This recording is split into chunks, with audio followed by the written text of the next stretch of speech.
Hello everyone, Giles mentor ਈ-ਲਰਨਿੰਗ platform ਤੁਹਾਡਾ ਸਵਾਗਤ ਹੈ। ਸਭ ਤੋਂ ਵੱਡੀ ਨਿਊਜ਼ ਪੀਐਸਟੀਸੀ ਐਲਟੀਸੀ ਐਸਪਾਇਰੈਂਟਸ ਲਈ, ਅਸਿਸਟੈਂਟ ਲਾਈਨਮੈਨ ਲਈ ਜੋ ਨਿਕਲ ਕੇ ਸਾਹਮਣੇ ਆਈ ਹੈ, ਉਹ ਆਪਾਂ ਇਸ ਵੀਡੀਓ 'ਚ ਡਿਸਕਸ ਕਰਾਂਗੇ। ਸਾਰੀ ਜਾਣਕਾਰੀ ਹਾਸਿਲ ਕਰਨੀ ਤੁਹਾਨੂੰ ਆਦਤ ਹੈ ਕਿ ਵੀਡੀਓ ਦੇਖਣਾ ਹੋਏਗਾ, ਸੋ ਸਾਡੇ ਚੈਨਲ ਨੂੰ ਜਰੂਰ ਸਬਸਕ੍ਰਾਈਬ ਕਰੋ, ਵੱਧ ਤੋਂ ਵੱਧ ਸ਼ੇਅਰ ਕਰੋ, ਸਾਡਾ ਟੈਲੀਗ੍ਰਾਮ ਚੈਨਲ ਜੁਆਇਨ ਕਰ ਲਓ, ਸਾਡੇ ਗਿਲਸ ਮੈਂਟੋਰ ਐਪ ਜੋ ਤੁਹਾਨੂੰ ਪਲੇ ਸਟੋਰ ਤੇ ਅਵੇਲੇਬਲ ਹੈ, ਜਾ ਕੇ ਡਾਊਨਲੋਡ ਕਰੋ। ਵੇਰੀਅਸ ਕੋਰਸਿਸ ਵੀ ਤੁਹਾਨੂੰ ਉੱਥੇ ਸਾਰੀ ਪੜ੍ਹਾਈ ਕਰਵਾਈ ਜਾ ਰਹੀ ਹੈ, ਸੋ ਤੁਸੀਂ ਧਿਆਨ 'ਚ ਰੱਖਣਾ। ਹੁਣ ਆਪਾਂ ਸ਼ੁਰੂਆਤ ਕਰਦੇ ਹਾਂ ਆਪਣੇ ਉਸ ਨੋਟੀਫਿਕੇਸ਼ਨ ਦੀ ਜੋ ਐਲਟੀਸੀ ਲਈ ਅਤੇ ਅਸਿਸਟੈਂਟ ਲਾਈਨਮੈਨ ਲਈ ਇੰਪੋਰਟੈਂਟ ਹੈ। ਹੁਣ ਦੇਖੋ, ਸਭ ਤੋਂ ਪਹਿਲਾਂ ਜਿਹੜਾ ਐਲਟੀਸੀ ਨੂੰ ਵਾਲਿਆਂ ਨੂੰ ਬੁਲਾਇਆ, ਪਹਿਲੇ ਤਾਂ ਇਹ ਦੇਖੋ ਕਿ ਐਲਟੀਸੀ ਵਾਲਿਆਂ ਨੂੰ ਕਿਹੜੀ ਡੇਟ ਨੂੰ ਬੁਲਾਇਆ। 14/12 ਨੂੰ ਬੁਲਾਇਆ, ਯਾਨੀ ਕਿ 14 ਦਸੰਬਰ ਮੰਗਲਵਾਰ ਦਾ ਦਿਨ। ਡਨ। ਤੇ ਰਿਪੋਰਟਿੰਗ ਟਾਈਮ ਰਹੇਗਾ 9:30 ਵਜੇ। ਡਨ। ਤੇ ਵੈਨਿਊ ਕਿਹੜਾ ਕਿ ਜਿੱਥੇ ਬੁਲਾਇਆ, ਟੈਕਨੀਕਲ ਟ੍ਰੇਨਿੰਗ ਇੰਸਟੀਟਿਊਟ, ਸ਼ਕਤੀ ਵਿਹਾਰ ਨੀਅਰ 23 ਨੰਬਰ ਫਾਟਕ, Pstcl ਬਿਲਡਿੰਗ ਪਟਿਆਲਾ। ਉਰੇ ਬੁਲਾਇਆ ਤੁਹਾਨੂੰ, ਠੀਕ ਹੈ। ਤੇ ਰਿਪੋਰਟਿੰਗ ਟਾਈਮ ਰਹੇਗਾ 9:30 ਵਜੇ। ਤੇ ਤੁਸੀਂ ਆਪਣੇ ਜਿਹਨਾਂ ਬੱਚਿਆਂ ਨੂੰ ਬੁਲਾਇਆ ਉਹਨਾਂ ਦੀ ਲਿਸਟ ਜਾਰੀ ਕਰ ਦਿੱਤੀ ਗਈ ਹੈ ਐਲਟੀਸੀ ਵਾਲਿਆਂ ਦੀ। ਡਨ। ਸਭ ਤੋਂ ਹਾਈਐਸਟ ਮਾਰਕਸ ਵਾਲਾ ਜਿਹੜਾ ਬੱਚਾ ਹੈ ਉਹ ਉਰੇ ਨਿਕਲ ਕੇ ਸਾਹਮਣੇ ਆ ਰਿਹਾ ਹੈ। ਡਨ। ਓਕੇ। ਤੇ 77 ਮਾਰਕਸ ਨੇ। ਉਸ ਤੋਂ ਬਾਅਦ ਤੁਸੀਂ ਲਿਸਟ ਦੇਖ ਸਕਦੇ ਹੋ ਕਿੱਥੇ ਤੱਕ ਜਾ ਰਹੀ ਹੈ ਐਲਟੀਸੀ ਵਾਲਿਆਂ ਦੀ।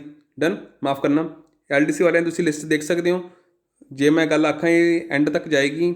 ਡਨ। ਉਰੇ 47 ਆਈ ਥਿੰਕ ਸੋ ਨਾ, ਜਸਟ ਅ ਮਿੰਟ, ਹਾਂ 40 ਤੱਕ ਅਸਿਸਟੈਂਟ ਵਾਲਿਆਂ ਨੂੰ ਬੁਲਾਇਆ। ਡਨ। ਐਲਟੀਸੀ ਵਾਲਿਆਂ ਨੂੰ ਬੁਲਾਇਆ ਉਰੇ ਤੱਕ। ਉਸ ਤੋਂ ਬਾਅਦ ਅਸਿਸਟੈਂਟ ਲਾਈਨਮੈਨ ਵਾਲਿਆਂ ਨੂੰ ਜੇ ਆਪਾਂ ਗੱਲ ਆਖੀਏ ਤਾਂ ਤੁਸੀਂ ਦੇਖ ਸਕਦੇ ਹੋ ਸਭ ਤੋਂ ਉੱਪਰ 'ਤੇ ਨਾਮ ਆ ਜਾਂਦਾ ਪ੍ਰਵਿੰਦਰ ਸਿੰਘ ਜੀ ਦਾ, ਤੇ ਜਿਨ੍ਹਾਂ ਦੇ 58 ਮਾਰਕਸ ਨੇ। ਉਹਨਾਂ ਤੋਂ ਲੈ ਕੇ ਜੇ ਆਪਾਂ ਐਂਡ ਤੱਕ ਜਾਈਏ, ਇਹ PDF ਬਹੁਤ ਵੱਡੀ ਜਾਏਗੀ। ਡਨ। ਇਸ ਤੋਂ ਇਲਾਵਾ ਜੇ ਮੈਂ ਅੱਗੇ ਗੱਲ ਆਖਾਂ ਤੁਹਾਨੂੰ ਹੋਰ ਵੀ ਕੁਛ ਇਸ ਵਿੱਚ ਜਾਣਕਾਰੀ ਹਾਸਿਲ ਹੋਏਗੀ। ਇਸ ਤੋਂ ਬਾਅਦ ਆਪਾਂ ਨੈਕਸਟ ਆਪਣਾ ਇਸ ਦਾ ਨੋਟੀਫਿਕੇਸ਼ਨ ਦੇਖਦੇ ਹਾਂ। ਆਹ ਤੁਸੀਂ ਦੇਖ ਸਕਦੇ ਹੋ, ਠੀਕ ਹੈ। ਅਲਾਈਨਮੈਨ ਦੀ ਜਿਹੜੀ ਲਿਸਟ ਜਾਰੀ ਹੋਈ ਉਸ ਤੋਂ ਬਾਅਦ ਵੀ ਅੱਗੇ ਦੇਖ ਸਕਦੇ ਹੋ ਕੰਟੀਨਿਊ ਲਿਸਟ ਚੱਲ ਰਹੀ ਹੈ।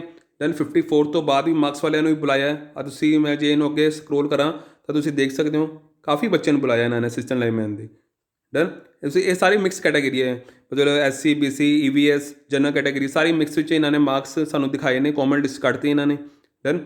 ਆਹ ਦੇਖ ਸਕਦੇ ਹੋ, ਇਹ ਦੇਖੋ ਐਂਡ ਤੱਕ ਜਾ ਰਿਹਾ। ਡਨ। ਉਸ ਤੋਂ ਇਲਾਵਾ ਇੱਕ ਸਬ ਸਟੇਸ਼ਨ ਦਾ ਜਿਹੜਾ ਅਟੈਂਡੈਂਟ ਦਾ ਐਗਜ਼ਾਮ ਹੋਇਆ ਸੀ, ਉਸ ਦੇ ਲਈ ਬੁਲਾਇਆ ਸੁਨੀਲ ਕੁਮਾਰ ਨੂੰ। ਡਨ। OBC ਦਾ ਕੈਟਾਗਰੀ ਦਾ ਪਰਸਨ ਹੈ, 58 ਮਾਰਕਸ ਨੇ ਇਹਦੇ। ਤੁਸੀਂ ਇਹ ਦੇਖ ਸਕਦੇ, ਸਾਰੀ ਲਿਸਟ ਤੁਹਾਨੂੰ PDF ਮਿਲ ਜਾਣਗੇ। ਡਨ। ਇਹ ਤੁਸੀਂ ਸਾਰੀ ਦੇਖ ਸਕਦੇ ਹੋ ਲਿਸਟ। ਡਨ। ਅਸਿਸਟੈਂਟ ਲਾਈਨਮੈਨ ਦੀ, LTC ਦੀ ਸਾਰੀ ਜਾਣਕਾਰੀ ਹਾਸਿਲ ਕਰ ਸਕਦੇ ਹੋ।